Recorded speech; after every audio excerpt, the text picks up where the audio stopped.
Hello, it's Melissa Hennig here, and I have a tray of wild-picked rose hips. There's a couple different species in here. This one's like actually pretty big, and then there's some really little cutesy ones.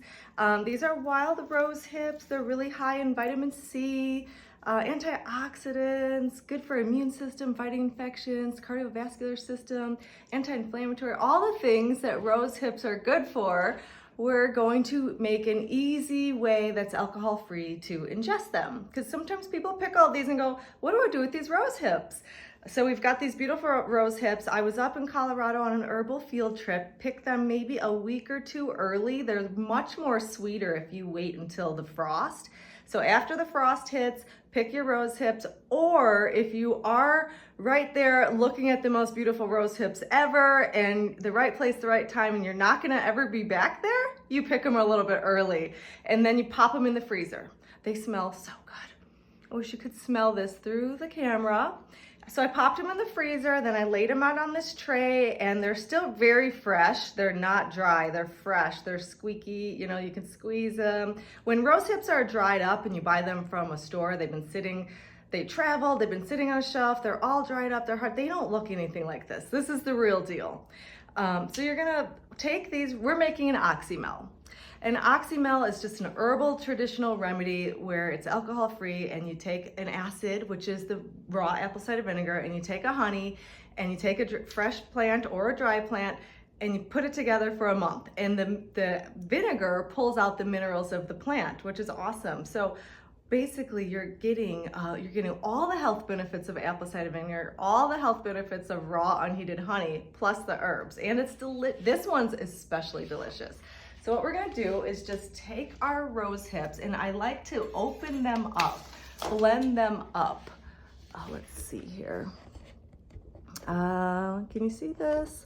I'm just gonna try to angle it down here a little for this part. Okay, take the rose hips and we're gonna give them a little buzz in the food processor. I don't measure anything, I just eyeball everything, and you will eyeball things too. As you do it more, you'll get really used to the eyeball method. So this looks about good. Okay, if I had to guess, maybe 1.5 cups, 2 cups of rose hips. This is gonna be loud for a second here. Just kind of open them up.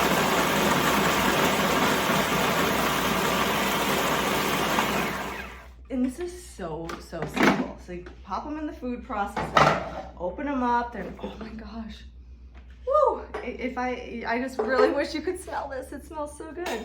Okay, let's see here. I could back this up, or I could back up this way. What we're gonna do, what you need is a mason jar. Go ahead and put it into the mason jar. However many rose hips you have, you go ahead and put them into the jar. So you could do a 1/2 gallon. This is a quart jar. You can do a pint. So what I do is I eyeball 3/4 of the way up.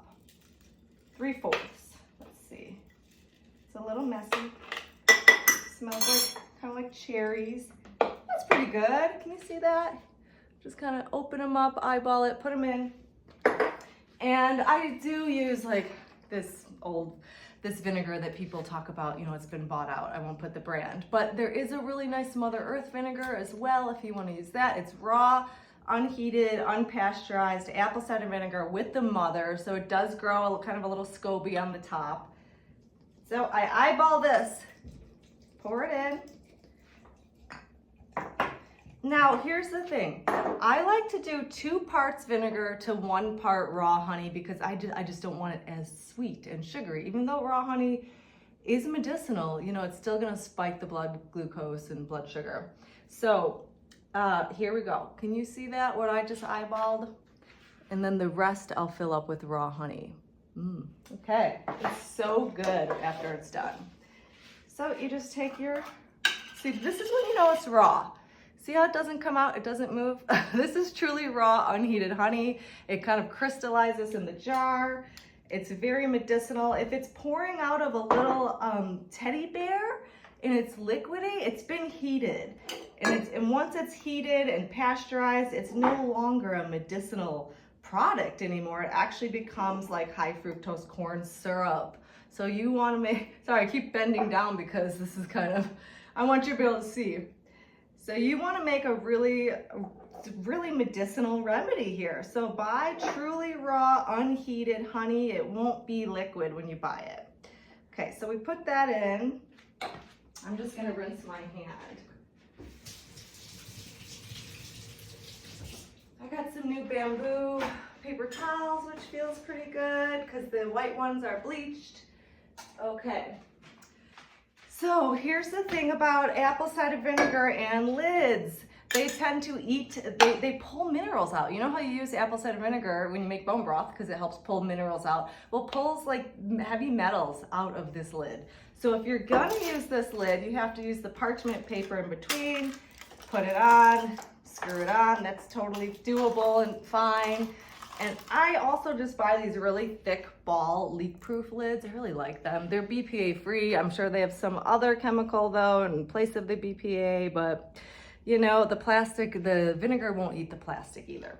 So either or, and then this all blends together. I know right now it looks like it's really separate, the vinegar and the honey, but after it sits for a month and infuses, this will all blend together, and then you strain it through a cheesecloth, and that's your cordial or tonic or oxymel or whatever you want to call it. It's delicious, and it's really, actually, you know, oxymels are traditionally used for a respiratory system too.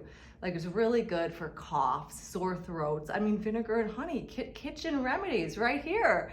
And then plus the wild rose hip. So I love to let everything sit for 1 month. There's some herbalists that let things sit for 2 weeks, and some people go 3 months, but my least amount is 1 month. So this will sit for 1 month in a cool, dark place. I'm not cool. Actually, you know what? I've been using a seed heating mat. And I say cool because we live in 100 degrees, and you don't really want to heat it too, you know, you don't want to heat the honey and heat it too much. But I have this really nice, very light seed heating mat that people use to garden, and I get things started on that mat. It just kind of like warms it just barely, and kind of, though I feel like the warmth does help with oils and oxymels and tinctures, and it just helps move things. Like warming is moving and opening. So there you go. So in 1 month, this is awesome for the holidays. If you strain this and you've got it bottled up and it says rosehip oxymel, put some ice in a glass, pour it in the glass, add sparkling water, a little lime, and you've got kind of a Christmas, wintry, fall, cordial type mocktail drink that is so high in vitamin C and so good for, vitamin C is so good for everything, all the connective tissues, your skin. I mean, you just can't go wrong with vitamin C. So in 1 month, I may have a little extra of this in my shop. I'm gonna make more too. I got some more rose hips. So stay tuned, and cheers to making your own oxymel.